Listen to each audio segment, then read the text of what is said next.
Hello, we are live on CellarPassTV from Seattle and Sonoma County, California. Today is April 6th. It's Monday, not Messy Bun Monday though. I actually did my hair today. We have got some really fun guests today. We've got Ginny Sweeney from Ginny's Gin, who's going to be showing us how to make some great cocktails.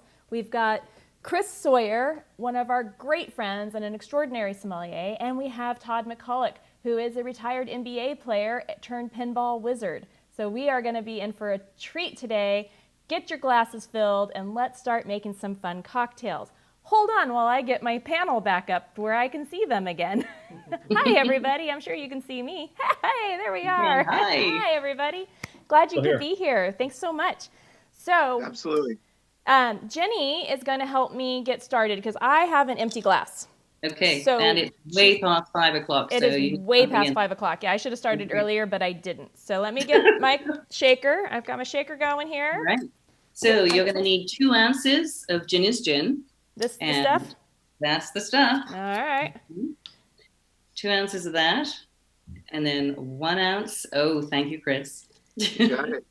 You got it. And then 1 ounce of lemon juice, freshly squeezed. Okay. And then I think you have one of these, right? I absolutely do. So let me get my tools here. So you can cut the lemon in half, but also cut the ends off as well. It makes it easier. Oh, you've already done it. Yeah, I'm a she's a pro. quick study. Yeah, absolutely. Of course, this is taking trying to be dainty about it. I should have used my fingers, but you know, social distancing. I know. Wash your hands afterwards too. I mean, the gin won't do it for me. Isn't it like hand sanitizer? I would say so, yes. All right, so I'm going to go ahead and... Yeah, so your lemon juice, your gin, and then simple syrup. So this is to taste. We tend to do like just a half an ounce of simple syrup.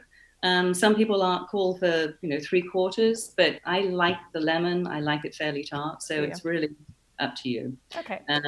So you're going to shake that up. It's just a short shake because you're ultimately going to pour this into a Collins glass or one of your favorite glasses with ice cubes in it anyway.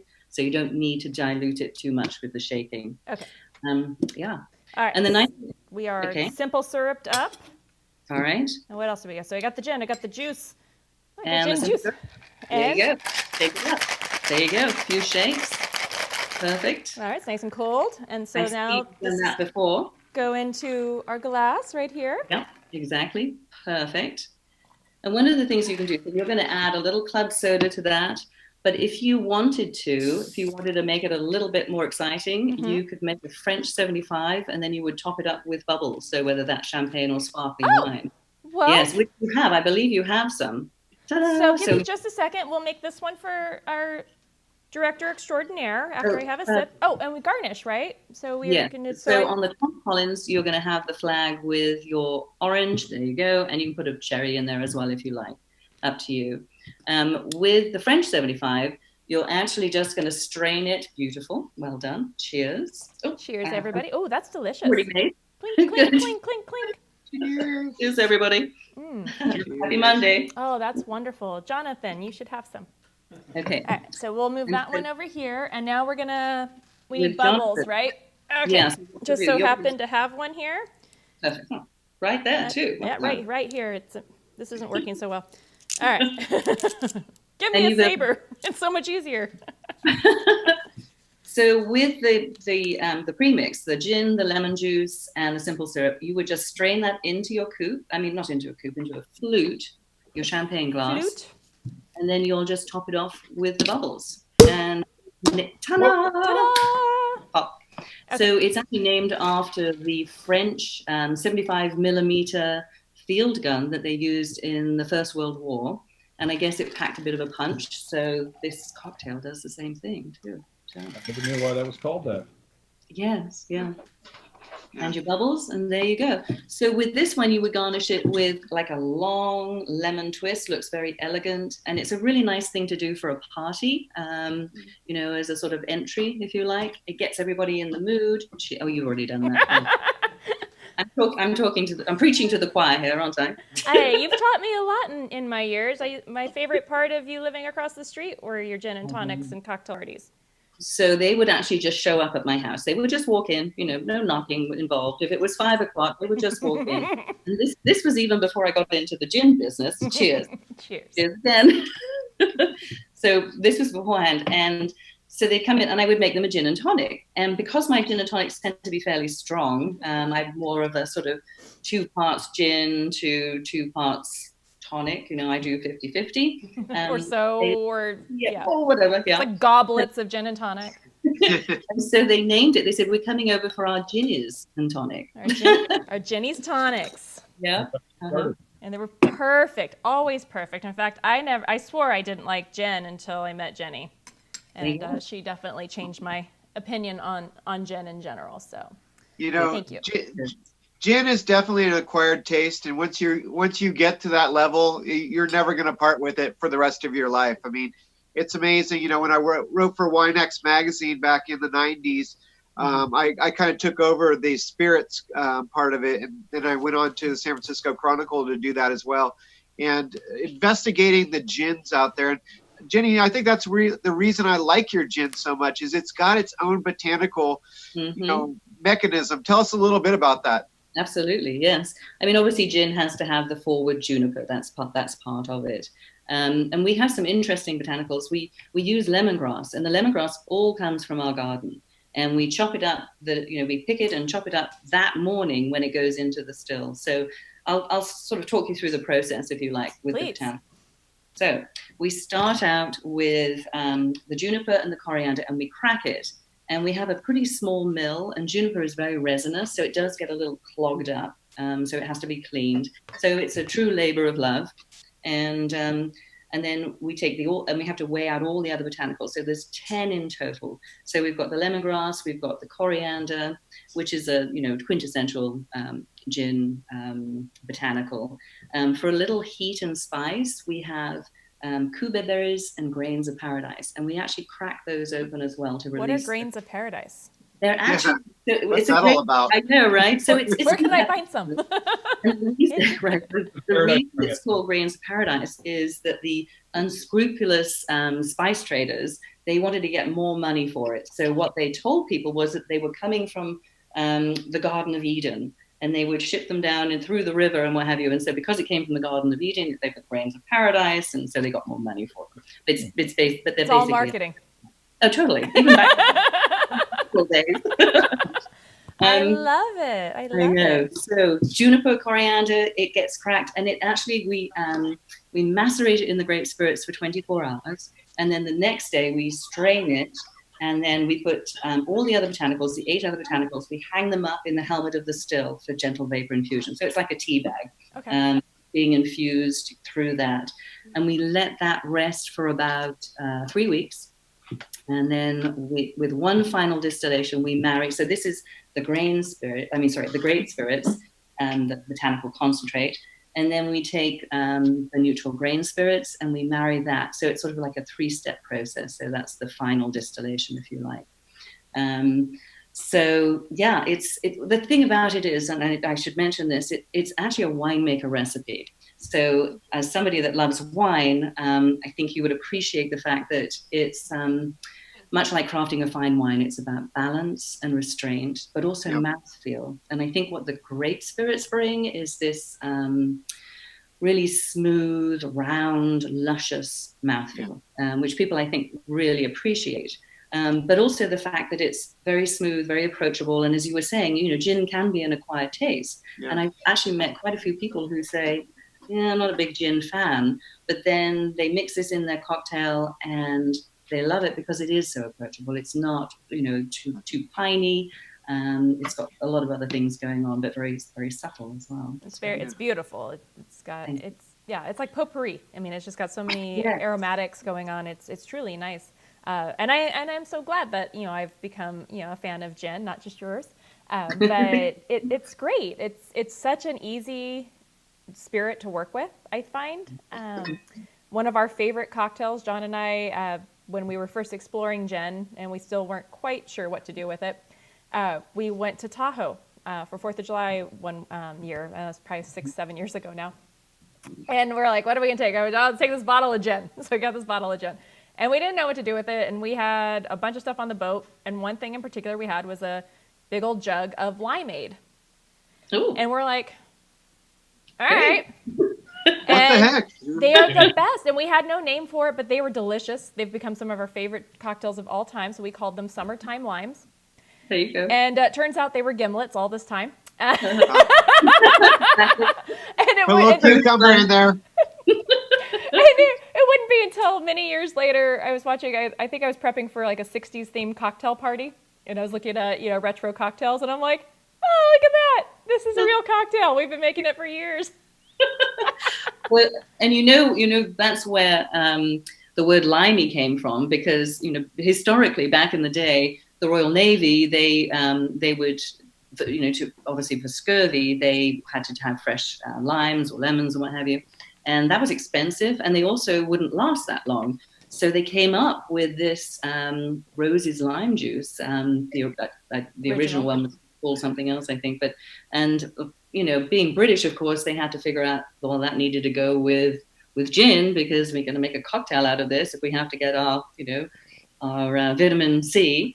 And then, so you had the Royal Navy doing this, and then you also had the army. So, we had a very large British Empire back in the day, and a lot of the countries that we were in, there was malaria.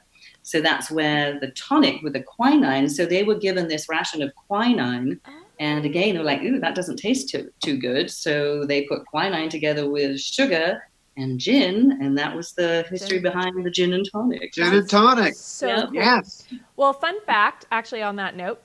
So do you know the origin of happy hours? Ooh. I like them, but I don't know. I like them too. Yeah. I'm a fan. We're doing it right now. Well, happy hours were actually invented in the 1920s on naval ships. And it was a way to make sea life a little less boring. And so sailors got daily breaks for wrestling and boxing matches. So that was the original happy hour. I kind of like the modern take. This is way better than beating the crap out of each other on the deck, but I will take a cocktail on the deck any day. That's hilarious. And they used to, actually, when they would come into port, they would put up a flag, it was green and white, to say, come on board for a drink, too. So that was something else that they did. So that was the invention of the yacht club. Yeah. Yeah, really. I do love the history of all spirits. Each and every spirit has its own history. I mean, obviously, I'm more familiar with the gin stuff, but rum, and I love it. I think it's really They're all fun. Chris, what do you like to drink outside of wine? Well, I'm all about spirits. I think I've probably consumed more cocktails in the past year than I've ever consumed in my life. They're just going so well right now. They just feel great. And to be really honest, I mean, I really have written a lot about it.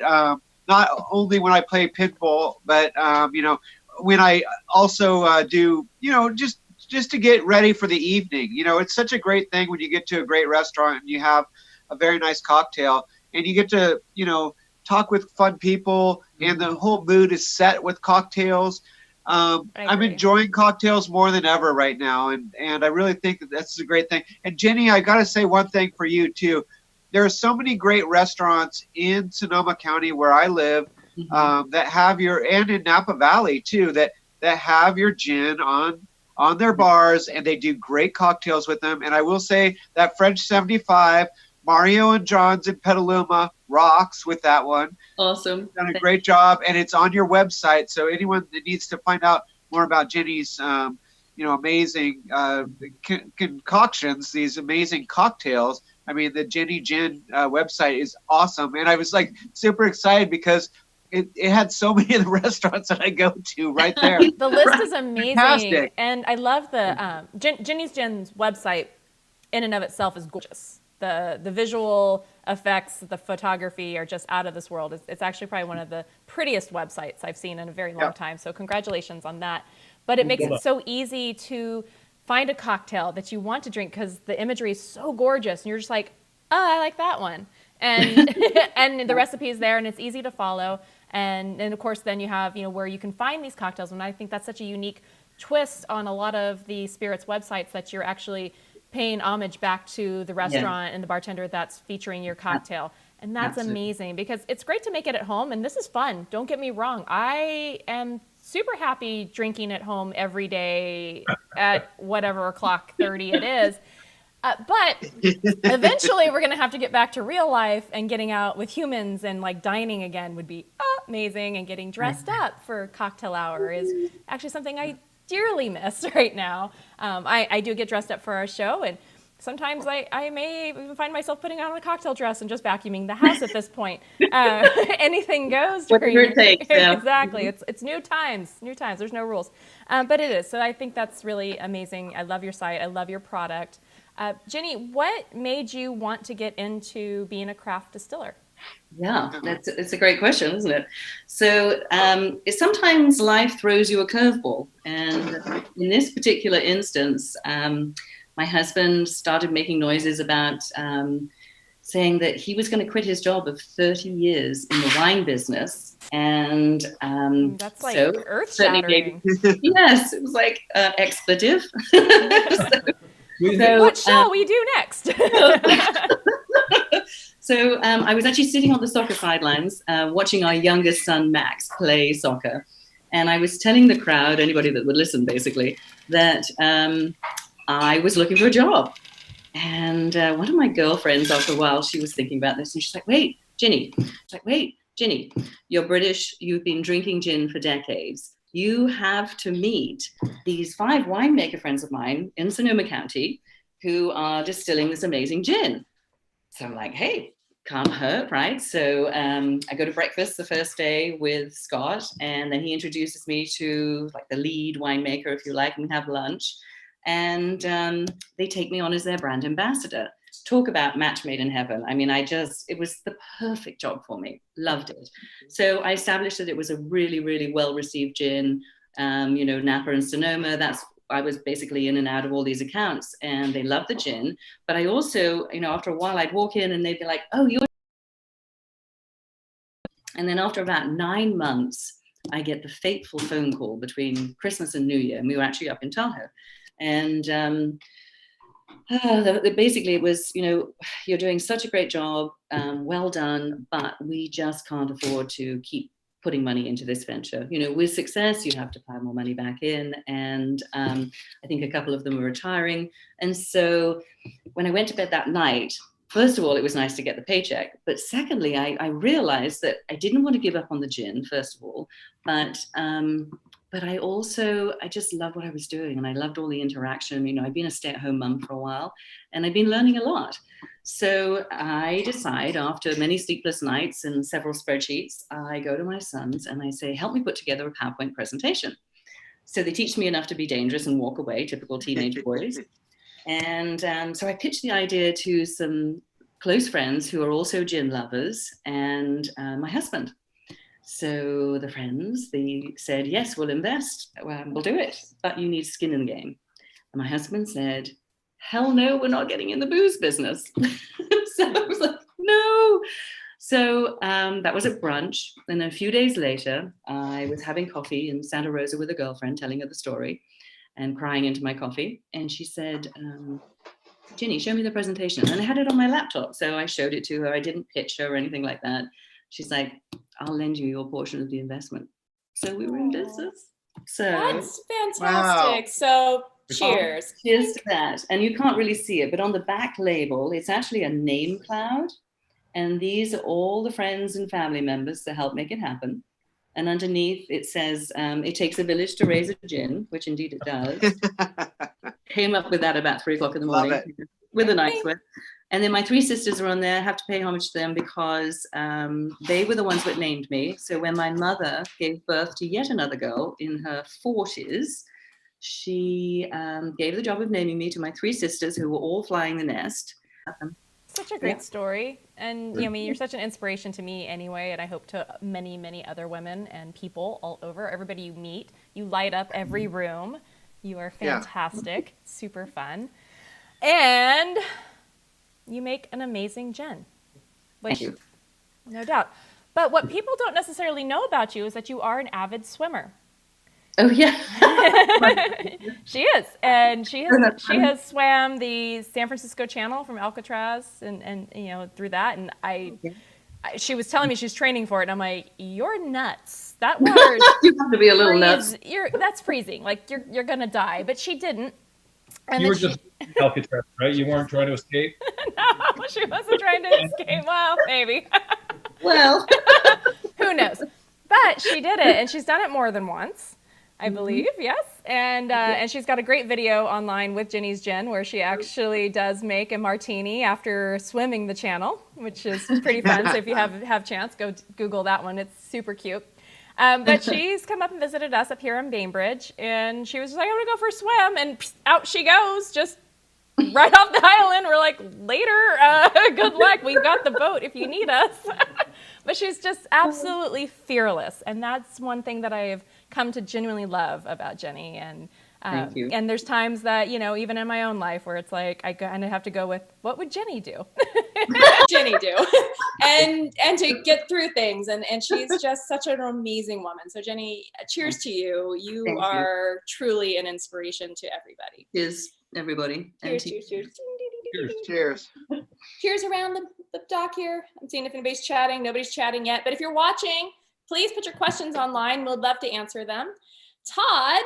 Hello. Hi down there. I know you've been sitting down there. What are you drinking? It looks like Sprite. You got anything in your Sprite? I'm taking a little time off being closed right now. I'm not really getting my daily exercise, and so instead of finding a different kind of workout, I'm just going to cut down on the alcoholic calories and just enjoy good old Sprite. Get straight sugar right into my veins. Just straight sugar. Why not? Let's just go for it. Like Twitter. No BS. Quitting forever. It's just temporary. Todd has a great past. Todd is actually a retired professional athlete. He played for the NBA and the Canadian national team, correct?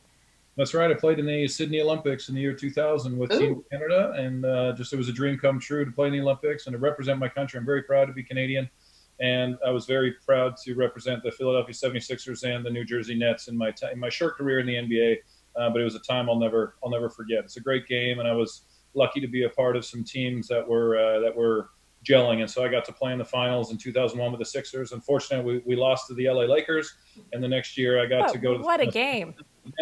Lost again to the Lakers. They had a pretty good team back then, but I was happy to be a two-time Eastern Conference champion and just be on the right teams at the right time with some amazing people. And you know, it's a lot like making alcohol or making great wine. When all the ingredients come together, you can make something special. And we just had a really great group of guys and a great organization, and I was really happy to be drafted to the team that I was.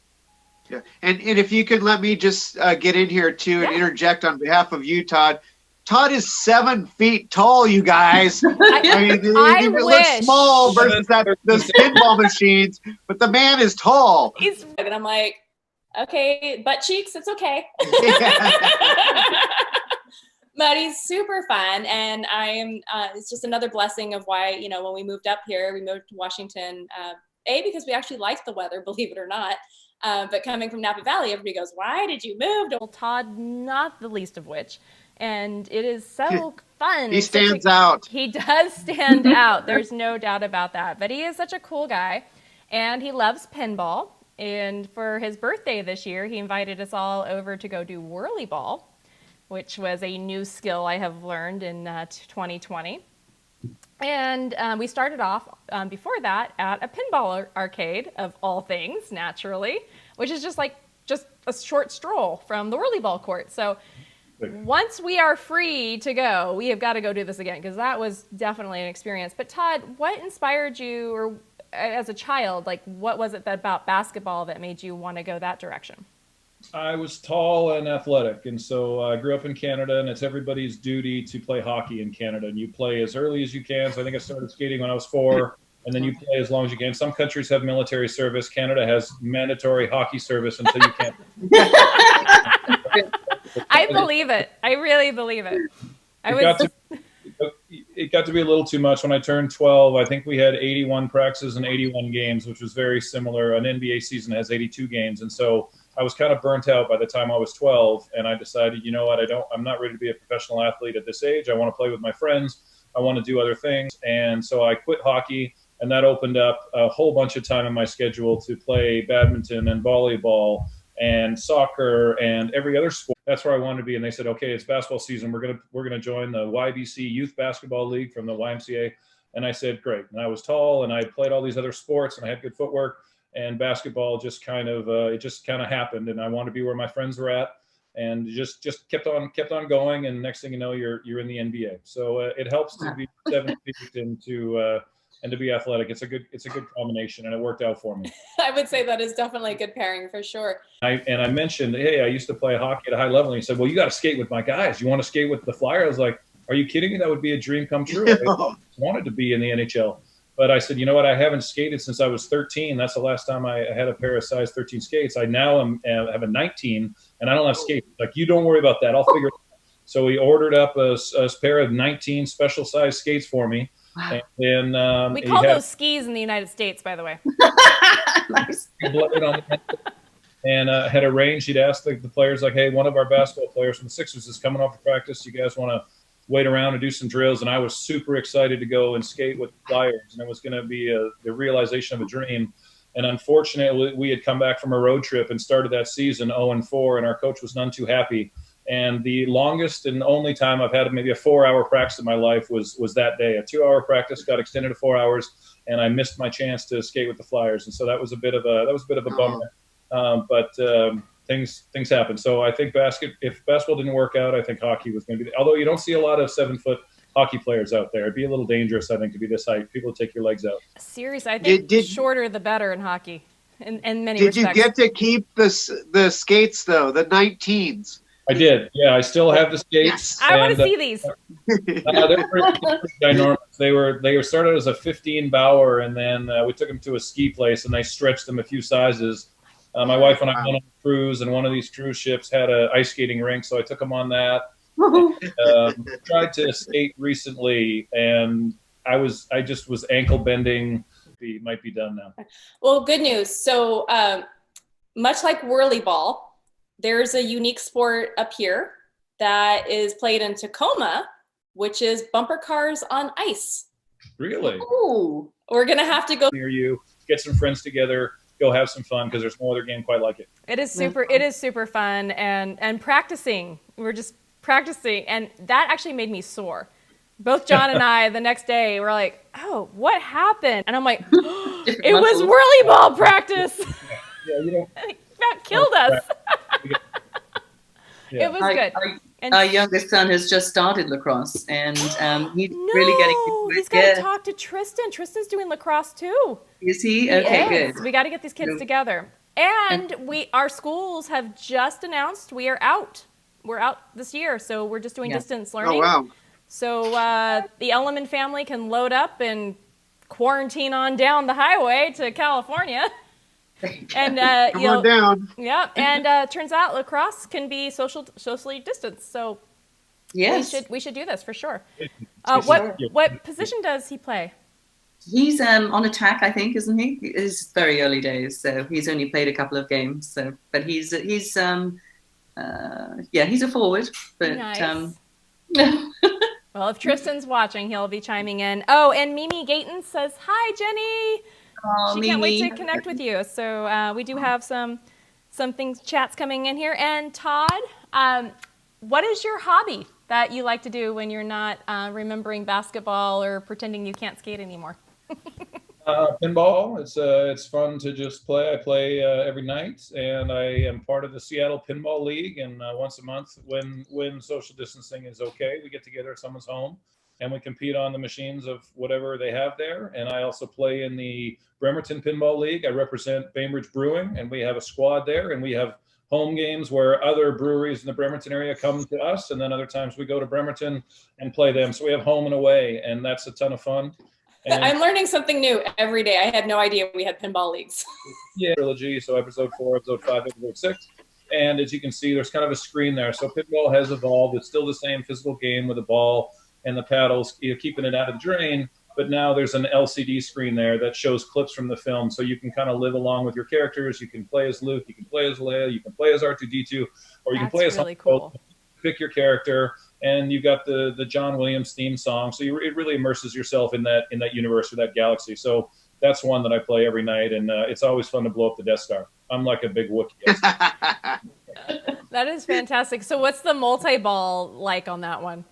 It's pretty crazy. So you've got to shoot the Death Star, and it's called a hyperloop, and you go into hyperspace, and the ball is flying around this thing, and it kicks another ball into play, and then a skilled player will put it up there, and then there'll be two on the roller coaster, and the game will kick the third one, and if you can get up there, so the goal is to get as many up there on this sort of a high wire act as you can, and that is your multi-ball. So if you're successful, you can get four going at the same time, and that's just madness. That's amazing. I love it. So we have a pinball machine. We have Fishtails, which I have spent too many hours on. And Jenny's played it too. It used to be in actually it's back in St. Helena, by the way. So it's down there. Somebody should go knock the dust off it for us. But it's super fun. Pinball is addictive. Definitely one of the fun arcade games that I've always appreciated. And then going back to the Tahoe roots, we would normally boat over after a morning spent at Sunnyside or Garwoods and then walk over and go do a round. I love it. I love the sounds. I love the lights. It's super fun. So I'm so glad that there's more pinball fanatics around here, just like we are. But you definitely take the cake, Todd. I'm friends with the designer of Fishtails. His name is Mark Ritchie. He's a friend of mine who lives in Chicago. I was recently at his house, and I was able to play his Fishtails, which is really kind of cool to be at the home of someone who moved here. We brought our pinball machine here, and then I think John had already met you and definitely had talked about the pinball situation around here. And I was like, wow, this is like amazing, because there were some things with our pinball machine that needed attention. And in Napa Valley, it was quite the operation to get it serviced. You had to load it up, take it to San Francisco. It was a big deal. So we had done as much as we could on our own. But here there's, Seattle, there's like, I guess the pinball doctor, so to speak, and he'll just come over. So he came over and just totally fine-tuned our machine, fixed it up, which was amazing. We'll rent you pinball machines for next to nothing a month. I think it's more storage that he's basically, collecting money for, but brilliant nonetheless. So you can have pinball machines dropped off at your house and play them and rent them for, like $40-50 a month, more or less, and be able to get them fixed. So I was so thrilled when I finally was able to get the pinball machine fixed, and now it's fixed and in St. Helena, so I can't play it while we're quarantining. You'll be back. Yeah, we'll be back. Now school's out, hey! But so Chris, tell us a little bit about you, sir. About me? Yes, you down there to my diagonal. Sorry. Everything about me is revolving around wine. I was born and raised in Sonoma County, so that was not the biggest deal as far as wine. And wine in general in the United States was not the consumed, it was not the consumed beverage of choice. It was mainly beer and cocktails. And Coca-Cola. And I think what Sonoma County has done has been really something. And the same thing with Napa Valley. When I was a kid, my mom was more into bowling. That was her thing. She was a bowler. Okay. And so is my grandfather, who owned a bowling alley. Good. I felt really good, Heck yeah. So I can do this. Yeah. It's more machismo feel, but I felt good after that. But I think that for Sonoma County in general, what we've done is really become a place on earth that people look to for wine. I think we've learned a lot from, France and Italy and all the great producers in Europe, but we have different soils here, and we're very special. And, the funny thing is that Ginny brought me a bottle, too, of Rob's wine here. And this is a really nice, the Gravel Pit, which is a Pinot Noir from Sonoma County here, and from Sonoma Coast. Here. Well, get in there, Rob. Let's have a little show off. Join us. Get him down. Yeah. Come on, Rob. He's coming. So of course I had to drink some just to test to make sure she was right. That was great, and of course it is. And I think that this is one of the things is that I've been paying attention to these wines ever since I went to. Hey, Rob. Hey, Rob, welcome. Great job. Great job. Thank you. Winning. #winning. Champion. It's like Tiger Blood. I was just making and drinking a cocktail a second ago. Oh, what were you drinking? I took some Jenny's gin and I infused 32 grams of DeJarling second flush tea into a liter of gin. Wow.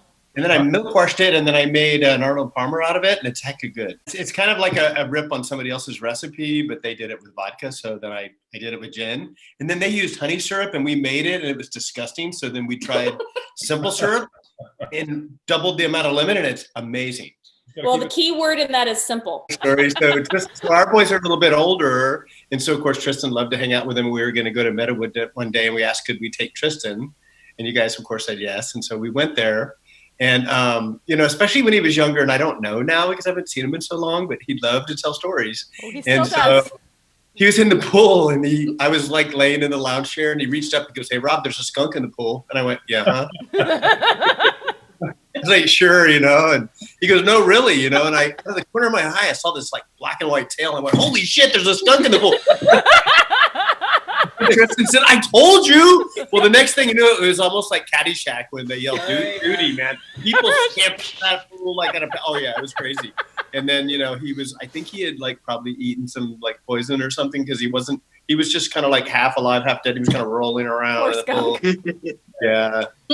And when he expired, there was a big pool of like yellow stuff that came out, and everybody was like, "Whoa!" We all rushed out of there, and like that's not good. That's not. So now, good. if Tristan told me something, I would believe him. He usually doesn't tell fibs. He does tell good stories, but yeah, you have to like, sometimes you're like, no, seriously, did you just say what you said? Is this true? There really was a skunk in the pool. There really was a skunk in the pool that day. Like, he's not kidding. There was a tiger in the bathroom. He's not kidding. He's not kidding. It's totally like that.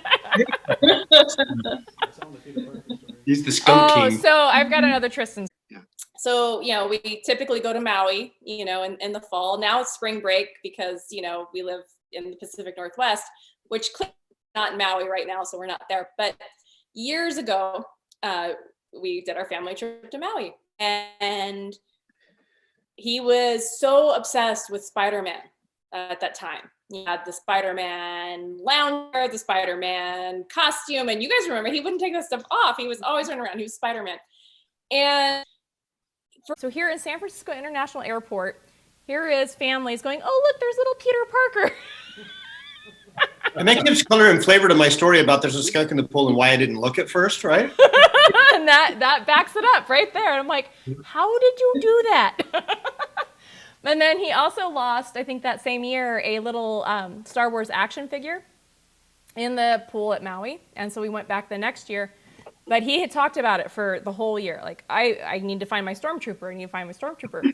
and all the way we were actually up here, up in the Pacific Northwest, and we were coming home. And John and I went to every Target and Walmart down the I-5 from Washington to California until we finally found this stupid toy. And it was shortly before we were going to go to Hawaii again. So I just stuck it in my bag. I'm like, no, we're not giving it to him. I took it to the pool, buried it back in the sand, and said, just look for it. You'll find it. So he found his toy. And he's like, you were right, Mom. So maybe that's where he gets it from. The apple doesn't fall far from the tree. No. So Chris, when you're not drinking cocktails or doing and rating amazing wines, which I'm totally jealous of your job, by the way. Yeah. What is it that you like to do? Well, I'm a foodie. Like I said, it's one of those things that we've got a great restaurant in Sebastopol called Gravenstein Grill. Obviously, we're not open right now. Rosé Day. Do it, and let's do the Pinots. Let's do the aromatic whites. Let's do sparkling wines. Who says you can't? And that's why I just like sharing that kind of information with people. I've been running for national wine magazines for over 30 years. Reach out to me. Like, first thing you guys called was me. You're actually right about that. and I said, you know what? Let's do it. Let's help great wineries. Let's help the people that produce amazing spirits like Ginny. Let's help the pinball wizards, Todd. And all the great things that we have that people aren't exposed to us right now, and we're not exposed to them. No. And let's bring it to them. and it's a great thing. And I think that's a lot of stuff, especially over the past 5 years, that I've really learned those tricks too in Sonoma County, because hey, we had a terrible fire here in 2017. Let's not forget that. It's been a And rough we had one road. last year. And these things happen.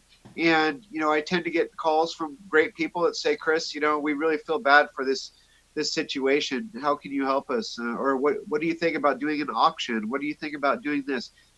I grew up here in Sonoma County in Napa Valley, so it's part of my soul. Of course, I'm going to help these things. Absolutely. I just think that what we've done, though, as a child growing up here, has been really something interesting. I went to UC Davis. I know that Todd went to University of Washington. Much better teams there than University of California, Davis. Oh, come but on. we do put out good winemakers. I would challenge you, Dub, to a game of quarters or beer pong any day.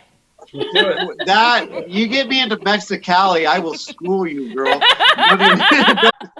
This is a game I am not familiar with. One must learn. I think we need to teach you now, don't we? Yes. But Right when you said exposed a few minutes ago, Jenny had to touch my leg, which meant Rob, don't. There was like 3 or 4 jokes that came to mind right away. Yeah. No, I mean, it's an amazing thing that I've done just by following my dream. I work for the Lassiter family. John Lassiter has been my boss for 20 years. Wow. My learning curve as far as wine goes. And same thing with spirits, same thing with beer. I mean, you can do great dinners with beer, as we've done many times at our restaurant at Gravenstein Grill. And before that, I was at the Lodge at Sonoma. And I worked with Janine Falvo, who was on Top Chef. What we got to do there was brilliant. And it was all playing games, because who says you can't? I mean, she was doing foam before foam was cool. Nice. She was making foie gras cotton candy. Who does this stuff? For East, I was just thinking about it, because I'm writing. Yes, Rob, we know. I'm writing a story on Blanc de Blanc. Who would have thought about Blanc de Blanc being a sparkling wine? Everyone knows Brut. Everything's Brut with sparkling wine, champagne. But it's hard for me to find a Brut in my collection. It's all Blanc de Noir. Yeah, Blanc de Noir, But this is the new thing. This was not common back in the old days. No. It's because our grapes have gotten so great, and all the kinds of things that when we talk about restaurants, I mean, everything is so farm to table now. And how we taste things is very different. These kids, if they knew what we grew up with in our teens, oh my God. I mean, steak and potatoes and Jesus, everything was a hot dog. Eat a hot dog. Geez, you'll live off We had hot dog and shit on a shingle at least once a week. Wrap it in cheese. It'll be okay. It's different. I've got cans of condensed, sweetened, evaporated milk boiling for 3 hours, and I can hear that.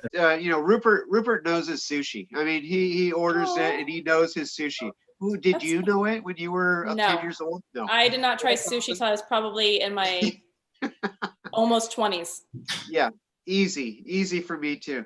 But I think that, when we talk about all these kind of stay at home kind of thing had happened, 15, 20 years ago, we wouldn't have much food to survive on, and people really wouldn't know how to cook. But we've gone to a different level now, and I feel like that's really great. And as far as sparkling wine is concerned, I can't wait for our show on Thursday, because we've got Joyce Sterling from Iron Horse coming on live with us. And Joy and I are great friends. We've worked together for 30 plus years. And so I can't wait to get her insight into what to do with her. Absolutely. And I do believe we need to do an Easter candy and wine pairing with that. I will be ready for that. All right. We're going to do that for sure. Well, a lot of people, they know Chris as this amazing sommelier. What would you say is the biggest misconception about your job?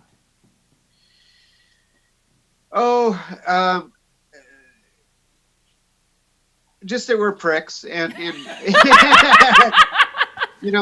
I think that people kind of get a little bit jaded by that. And I think the first movie of Psalm didn't really explain it very well, to be really honest. I don't think it helped. If you ever need a helper. It never talked about food. And to be really honest, that's what a sommelier really is. You're marrying the food and the wine together. you can know all you want about food, but they're not walking, or all you know about wine, but they're not walking into that restaurant. Amazing chef, and your Right. job is to complement that food. And I think that's the biggest thing that that I try to make really clear to people. And I think that's why people do like me, and why I get a lot of calls to do really interesting things on a regular basis. It's just because, you got to be friendly with everyone. I mean, I could be at the Getty's house and Sharon Stone can be sitting there, but the fact is she doesn't know about as much about wine as me, and I'm her friend now. Oh yeah. Oh, yeah. So he was a DJ at Davis and apparently Yep. was responsible for all kinds of remixes and some pretty amazing things that were going on there. But he also has a great vinyl collection that every once in a while he'll break out right there in that cellar. Exactly. It's that way in the cellar. Maybe one of the other shows I'll have a bunch of vinyl behind me, but It'd be so that's fun. exact. I know. I just want to be like Todd and look like I've got a bunch of cool things is my behind me. place. Todd, you look awesome. Yeah. I want you to come. Todd's visit. backdrop is pretty badass. Todd, you guys don't know this if you can't see it, but he does have a Big Lebowski one, and that's Yeah, wow, that's you like can't see money it, but right I'm pointing at it right now. there. Wow, It's in the background. Big Lebowski So pinball machine. everybody, Oh my God. before we go, and we'll start with Chris, what's on your Pandora playlist right now?